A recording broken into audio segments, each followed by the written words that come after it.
2 এর মান নির্ণয়ের অঙ্কগুলা ক্যালকুলেটর ব্যবহার করে কিভাবে খুব সহজে করব সেটা শেখা ট্রাই করব।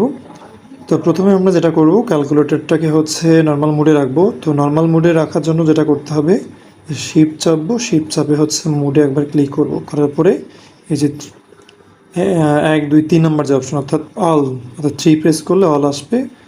3 করলাম, তারপরে কি ইকুয়ালটা 2বার আমরা প্রেস করব, তাহলে ক্যালকুলেটরটা নর্মাল মোডে আছে। তো এবার যেটা করব, আমরা প্রথমে যদি আমরা হচ্ছে যে সাইন যে কোনো একটার মান দেখি, তো প্রথমে যদি আমরা সাইন 30 ডিগ্রির মান দেখি, তাহলে সাইন, এই যে সাইন দেখা যাচ্ছে সাইন কস 10, তো সাইন প্রেস করলাম, তারপর হচ্ছে কি 30 ডিগ্রি, তারপর 30 প্রেস করব। সাইন 30 প্রেস করার পরে কি করতে হবে, এই যে ইকুয়াল বাটন আছে দেখা যাচ্ছে, ইকুয়ালে চাপ দেব। এবার দেখা যাচ্ছে কি যেখানে 0.5 আসছে, বাট আমরা জানি যে সাইনের মানটা কত, ভগ্নাংশ আকারে আছে, বাট এখানে দশমিকে। তো এই দশমিক যুক্ত মানটাকে ভগ্নাংশ করার জন্য কি করতে হবে, এই যে আমাদের এখানে যে ক্যালকুলেশন অর্থাৎ ক্যালক এর নিচের বাটন এবিসি আছে, এই এবিসি বাটনে প্রেস করতে হবে। তো আমরা প্রথমে এবিসি বাটনে প্রেস করলাম।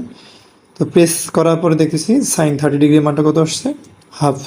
তাহলে সাইন 30 ডিগ্রির মান কত আসছে আমাদের, সাইন 30।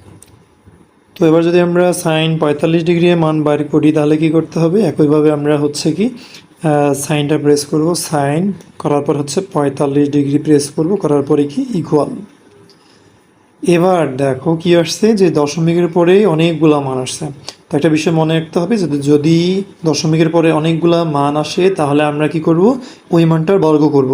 তো বর্গ কোনটা, এখানে দুইভাবে বর্গ করা যায়। তো এই যে দেখতে পারতেছো রুটের পরে যে বাটনটা অর্থাৎ এক্স স্কোয়ার, ওই যে এক্স স্কোয়ার ডিইসি বাটনটা, ওই এক্স স্কোয়ারে প্রেস করতে হবে। প্রেস করার পরে কি করতে হবে, ইকুয়ালে চাপতে হবে। তাহলে দেখো মান কত আসছে, 0.5। এবার এই 0.5টাকে আমরা কি করব, ভগ্নাংশে, ভগ্নাংশ করার জন্য আমরা কি করছিলাম, এই এবিসি বাটনে প্রেস করছি। তাহলে এবিসি বাটনে প্রেস করো, তাহলে কত আসছে, হাফ।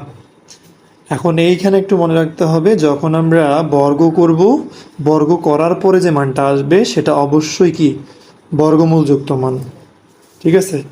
কারণ আমরা জানি কি, ধরো যে এক্স স্কোয়ার যদি 2 থাকে বা 3 থাকে, তাহলে স্কোয়ারটা উঠে গেলে কি হয়, বর্গমূল হয়।